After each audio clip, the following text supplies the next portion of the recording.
Hello everyone, welcome to Nanjil Snehithi Pooma. நம்ம சேனலோட videos பார்க்க மறக்காமல் சப்ஸ்கிரைப் பண்ணுங்கள். அவல் பாயசம் செய்ய தேவையான பொருட்களை நான் ஒரு பிளேட்டில் எடுத்து வச்சுருக்கேன். ஃபஸ்ட்டு ஒரு பவுலில் அவல் எடுத்திருக்கேன். தென் பால் 2.5 கப் எடுத்திருக்கேன். அதுக்கப்புறமா சர்க்கரை எடுத்திருக்கேன். தென் முந்திரி பருப்பு, கிஸ்மிஸ், ஏலக்காய் எடுத்திருக்கேன். நெய் வீட்டிலே செஞ்சது, நெய் 2 ஸ்பூன் எடுத்திருக்கேன். அப்புறம் அது சுகர் கூட ஏலக்காய் பொடி செஞ்சு எடுத்திருக்கேன். முதல்ல ஒரு கடாய் எடுத்துப்போம். அந்த கடாயில் நம்ம தேவையான அளவுக்கு நெய், ஆல்ரெடி 2 ஸ்பூன் எடுத்து வச்சுருந்தோம். அந்த 2 ஸ்பூன் நெய்யை கடாயில் போட்டு அந்த நெய்யை உருக வைக்கிறோம். நெய் உருகினதும் நம்ம ஏற்கனவே எடுத்து வச்சுருந்த முந்திரி பருப்பு, கிஸ்மிஸ் இதெல்லாம் நெய்யில் போட்டு நல்லா பொன்னிறமாக வரது வரைக்கும் வறுத்தெடுக்கணும். நான் முந்திரி பருப்பு, கிஸ்மிஸ் எல்லாம் சேர்த்தே போட்டிருக்கேன். நீங்கள் தனியாக போடணுன்னா தனித்தனியாக வறுத்தெடுத்துக்கலாம். நான் நெய் அதிகமாக போட்டனால சேர்த்தே போட்டுட்டேன். இப்போ நான் இதை எல்லாத்தையும் வேற ஒரு பாத்திரத்துக்கு மாற்றியாச்சு. பாருங்கள், நான் வறுத்தெடுத்த முந்திரி பருப்பு, கிஸ்மிஸ்லாம் ஒரு பாத்திரத்தில் தனியாக எடுத்து வச்சுருக்கேன். அடுத்து நம்ம அவல் பாயசத்துக்கு முக்கியமான பொருள் அவல் எடுத்துக்கலாம். நான் ஒரு பவுல் நிறைய உள்ள அவல் எடுத்துக்கிறேன். நான் சிவப்பு அரிசியில் தயாரிக்கப்பட்ட அவல் எடுத்துருக்கிறேன். நீங்கள் உங்கள் ஏரியாவில் எது கிடைக்குதோ அந்த அவல் எடுத்துக்கோங்க. வெள்ளை கலர்னாலும் ஓகே, சிவப்பு கலர்னாலும் ஓகே.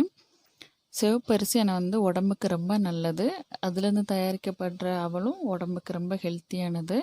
இந்த அவல் நல்ல பொன்னிறமாக வரது வரைக்கும் நல்லா வறுத்தெடுக்கணும். அவல் நல்லபடியாக வறுத்தெடுத்ததுக்கப்புறமா நம்ம ஸ்டவ் ஆஃப் பண்ணி இது ஒரு பாத்திரத்தில் எடுத்து வச்சுக்கலாம். அடுத்து நம்ம ஒரு பாத்திரத்தில் கொஞ்சம் தண்ணி எடுத்துக்கணும். இதில் நம்ம எதுக்காக எடுத்துருக்கோன்னா சர்க்கரை பாகு செய்ய போகிறோம். உங்களுக்கு ஒயிட் சுகர் வேணால் நீங்கள் ஒயிட் சுகர் எடுத்துக்கலாம். நான் சர்க்கரை எடுத்துக்கிறேன். இந்த சின்ன பவுலில் 2 பவுல் எடுத்துக்கிறேன். இதை சர்க்கரை பாகு வர்றதுக்கு நம்ம சின்ன கட்டி கட்டியாக இருக்கலாம். இதை நம்ம நல்லா கிண்டி விடணும்.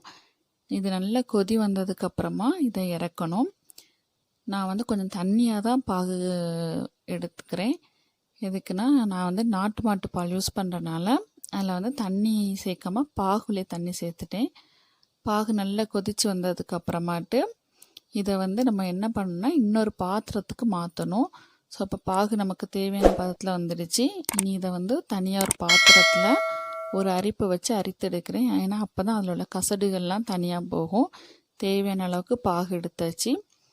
அடுத்தது நம்ம ஒரு பாத்திரத்தில் ஏற்கனவே எடுத்து வச்சுருக்கக்கூடிய பாலை ஊற்றுறோம். பாலை ஊற்றி நல்லா காய்ச்சணும். பால் சூடானதும் நம்ம ஏற்கனவே வறுத்து எடுத்து வச்சுருக்கக்கூடிய அவல் இருக்கலாம், அந்த அவல் எல்லாத்தையும் பாலில் போடணும். பாலில் போட்டு அதை நல்லா வேக வைக்கணும். அவல் நல்லா வெந்தால் தான் நமக்கு பாயாசம் நல்ல டேஸ்ட்டில் கிடைக்கும். நம்ம பாலில் அவல் போட்டோம்னா அது நல்லா கொதிக்கிறத பாருங்கள். அவல் நல்லா வேகணும். பால் கூட நம்ம போட்டிருந்த அவல் இப்போ நல்லா கொதிக்குது. இதை அடிக்கடி கிண்டி விட்டுக்கோங்க, அப்போ தான் அடி பிடிக்காமல் இருக்கும். நம்ம சிவப்பு கலர் யூஸ் பண்ணனால அதில் கலர் கொஞ்சம் ரெட்டிஸாக இருக்குது. நம்ம பால் நல்லா கொதிச்சாச்சு. இதில் அவலும் நல்லா வெந்திருக்கும். நம்ம அந்த அவலை கை வச்சு செக் பண்ணி பார்த்துக்கலாம். அவல் நல்லா வெந்திருந்தால் மட்டும்தான் பாயசம் நமக்கு சாப்பிட்றதுக்கு ரொம்ப சாஃப்டாக இருக்கும். அடுத்தது இதில் நம்ம ஏற்கனவே எடுத்து வச்சுருக்க சர்க்கரை பாகு இருக்குல்ல, அதை இனிப்பு டேஸ்ட்டுக்காக இதில் சேர்க்குறோம். நான் பாகு கொஞ்சம் தண்ணியாக தான் காய்ச்சிருக்கேன், முதல்ல சொன்ன மாதிரி. உங்களுக்கு வேணும்னா நீங்கள் ரொம்ப கட்டியாக காய்ச்சிக்கோங்க. நான் 2.5 கப்பு பால், அதாவது ஒரு பெரிய ஜார் மாதிரி இருக்கிற ஒரு கிளாஸ்க்கு ஃபுல்லாக பால் எடுத்துருக்கிறேன். அதில் தண்ணி சேர்க்கல. அதனால் நான் அந்த சின்ன கிளாஸ்க்கு 2 கிளாஸ் சர்க்கரை பாகு சேர்த்துக்கிறேன். தண்ணியாக தான் சேர்த்துக்கிறேன். உங்களுக்கு எப்படி டேஸ்ட் வேணுமோ அதுக்கு தகுந்த மாதிரி நீங்கள் எடுத்துக்கலாம். முடிஞ்ச அளவுக்கு ஒயிட் சுகர் நம்ம அவாய்ட் பண்ணுறது நம்ம ஹெல்த்துக்கு ரொம்பவே நல்லது. இதில் நீங்கள் சர்க்கரை பாகு எடுத்துக்காமல் ஃபுல்லாகவே ஒயிட் சுகர் கூட சேர்த்துக்கலாம். ஒயிட் சுகர் சேர்க்கும்போது உங்களுக்கு டேஸ்ட்டு இனிப்பு நல்ல இதாக இருக்கும். எங்கள் வீட்லேயே எல்லாருக்கும் இனிப்புங்கிறது ரொம்ப பிடிக்கும். நான் சர்க்கரை எடுத்திருக்கேன். ஆனால் கொஞ்சம் டேஸ்ட் வேணுங்கிறதுக்காக ஒயிட் சுகர் கூட ஏலக்காய் பொடி பண்ணி வச்சுருந்தேன். அதிலேருந்து நான் கொஞ்சமாக இதை டேஸ்ட்டுக்காக ஆட் பண்ணிக்கிறேன். இது பாருங்கள், பவுட்ரு பண்ணி வச்சுருக்கக்கூடிய ஒயிட் சுகரில் நான் கொஞ்சமாக, அதாவது 2 ஸ்பூன் முழுசாக கூட இல்லை, கொஞ்சமாக நான் இது கூட டேஸ்ட்டுக்காக நான் சேர்த்துக்கிறேன்.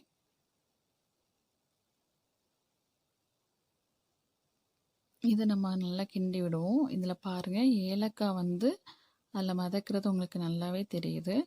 இது நல்லா நம்ம கொதிக்க விடணும். இது நல்லா கொதித்ததுக்கு அப்புறமா நம்ம வந்து முந்திரி பருப்புலாம் வறுத்து வச்சுருக்கோம்ல, அதெல்லாம் போடணும். ஸோ இதை அடி பிடிக்காமல் இருக்கிறதுக்கு அடிக்கடி கிண்டி விட்டு சர்க்கரை பாகு ஒயிட் சுகர் பொடி பண்ணி போட்டிருந்தோம்ல, அதுக்கப்புறமா நல்லா கொதிக்க வச்சுக்கணும். கூட கொஞ்சம் அவல் வந்து நல்லா வெந்ததுக்கப்புறம் நம்ம ஏற்கனவே வறுத்து எடுத்து வச்சுருந்த முந்திரி பருப்பு, கிஸ்மஸ் இது எல்லாமே நம்ம அந்த பாயசத்தில் போட்டு நல்லா கொதிக்க வச்சுக்கணும். இது வந்து உங்களுக்கு தேவையான அளவுக்கு நீங்கள் கொஞ்சம் கட்டியாக்கிக்கோங்க. எனக்கு ரொம்ப பாயசம் கட்டியாக இருந்தால் பிடிக்காது.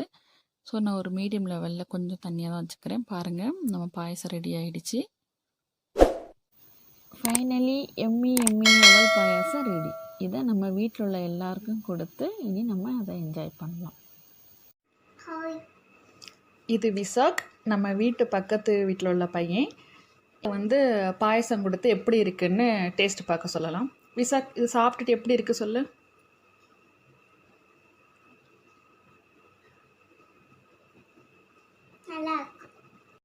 தேங்க்ஸ் ஃபார் வாட்சிங் அவர் சேனல். மறக்காமல் நம்ம சேனலை லைக் பண்ணுங்கள், கமெண்ட் பண்ணுங்கள், சப்ஸ்கிரைப் பண்ணுங்கள். தொடர்ந்து நம்ம சேனலுக்கு சப்போர்ட் பண்ணுங்கள். Once again thank you.